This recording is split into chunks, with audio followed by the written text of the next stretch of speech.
ओम शांति। आपका प्रश्न है, जीवन के हर क्षण हर दिन सफलता कैसे प्राप्त करें।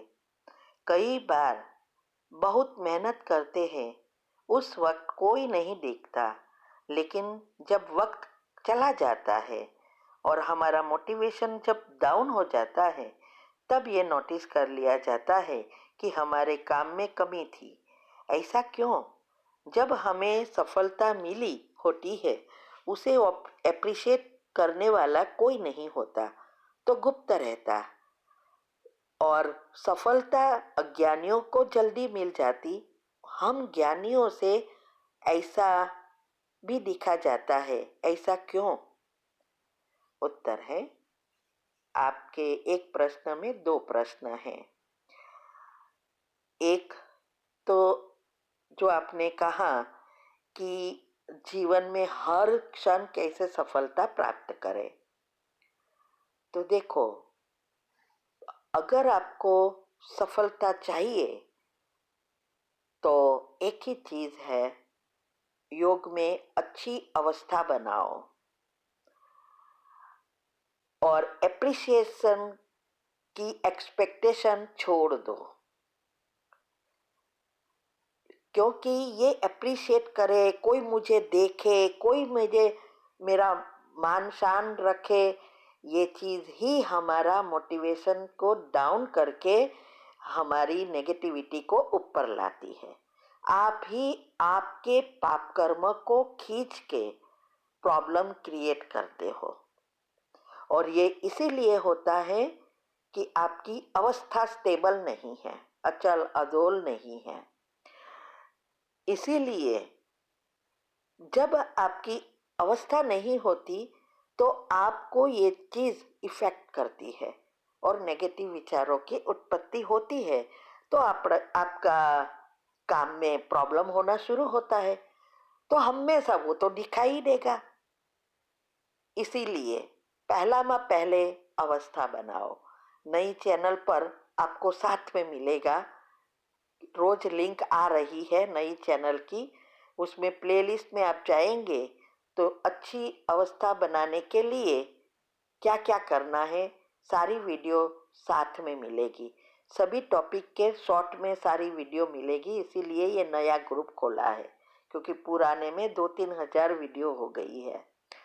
तो ये इसमें आप जाओ और विधि अपनाओ, अवस्था बनाओ, और एक्सपेक्टेशन तब छूट जाएगा, अचल अडोल अवस्था होगी, तो आपको सब अप्रिशिएट नेचुरली करेंगे, क्योंकि आपकी कभी भी अवस्था डाउन नहीं होगी। ठीक है। दूसरा, कि अज्ञानी को सफलता जल्दी मिलती है और ज्ञानी को नहीं, क्यों? देखो, ऐसा है ही नहीं। आजकल तो भक्ति में भी फल कहाँ मिलता है, क्योंकि इस चीजों से बहुत सारी चीजें जुड़ी है। पहले तो यह है कि जब तक हमारे मन पर कंट्रोल ना हो और भावना पॉजिटिव ना हो, तब तक भगवान के पास हमारे वाइब्रेशन पहुंचते ही नहीं और शक्तियां आएगी ही नहीं।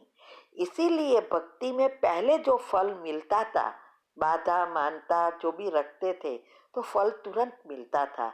आजकल सब देखते हैं कि कितने कितने बड़े बड़े मंदिर सब कुछ है और कितनी भक्ति दिखाई देती है, लेकिन मुख से और हाथ से करने से ऊपर नहीं जाता है, वरना भगवान के पास वाइब्रेशंस नहीं पहुंचता है।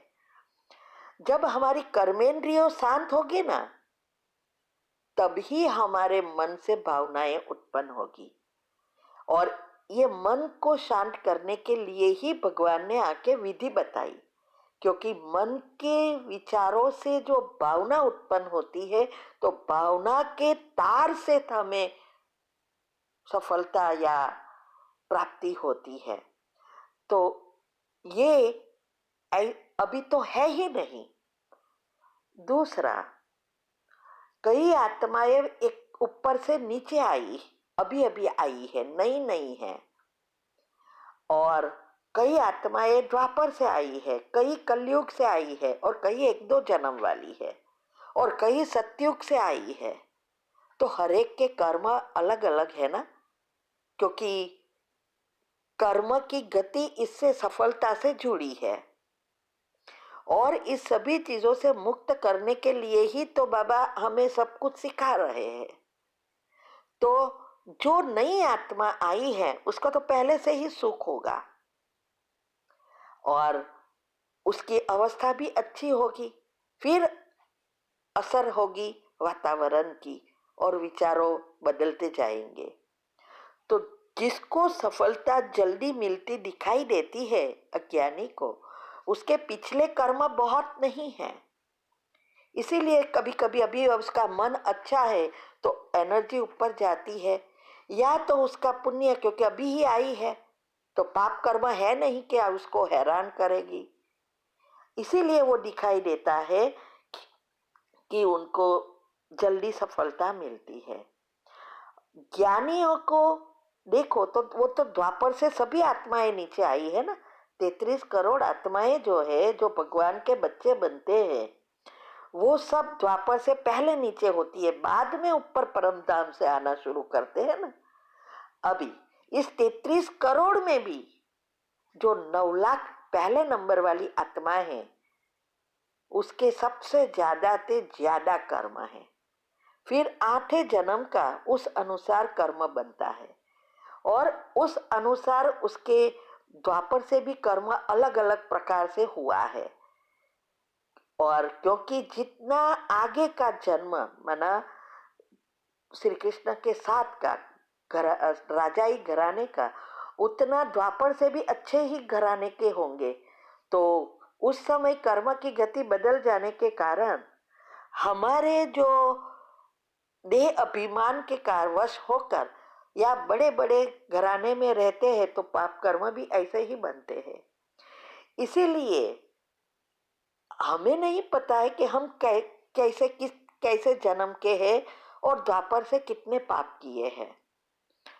इसीलिए अभी अंतिम समय में हमें सब चुकतो करना है। तो ये चुकतो करते समय अवस्था, क्योंकि ज्ञानी जो है ना वो इम्पॉसिबल का भी पॉसिबल कर सकता है, अज्ञानी नहीं कर सकते, ये ज्ञानी ही कर सकते हैं। लेकिन शर्त यही है, विधि से योग आना चाहिए, सभी इंद्रियों पर पूरा कंट्रोल, सभी चीजों से डिटैच। क्योंकि ये योग जो है कनेक्शन करके जो आत्मा में शक्ति भरनी है, भगवान की शक्ति प्राप्त करनी है, वो दुनिया में किसी को भी नहीं पता है। तो हम इस विधि से हमारे पाप कर्म जल्दी जल्दी भस्म कर सकते हैं, और कितना ही जन्म का पुण्य हो हम खींच सकते हैं। तो योग का प्रयोग क्या है? यही तो है कि हमें जो चाहिए उसके लिए बीच के जो नेगेटिव एनर्जी पाप कर्म जो है वो खत्म करेंगे, तब वो खींचता खींचता आएगा। और लेकिन हम क्या करते हैं? उल्टा करते हैं। हम वो सिचुएशन का ही चिंतन करके और ही हमारे पुण्य कर्म को पीछे हटाते रहते हैं और पाप कर्म को खींचते रहते हैं। इसीलिए हमें सफलता नहीं दिखाई दे रही है। तो विधि से ही सिद्धि मिलेगी, बाकी सिद्धि नहीं मिलेगी। और ज्ञानी ही अभी क्या, हमारा पुरुषार्थ दो है, इस जीवन को भी अच्छा बनाना है, लेकिन कर्म तो आएंगे ही, और माया का पंप भी जबरदस्त है। ये दोनों से बचना यही पुरुषार्थ है। तो कभी भी ये मन में नहीं लाओ कि अज्ञानियों को जल्दी मिलती है, ज्ञानी को नहीं मिलती है। ज्ञानी के साथ भगवान है, और जिसका साथी है भगवान उसे क्या रोके आंधी और तूफान। ठीक है, तो आप अपनी अवस्था बनाओ। ओम शांति।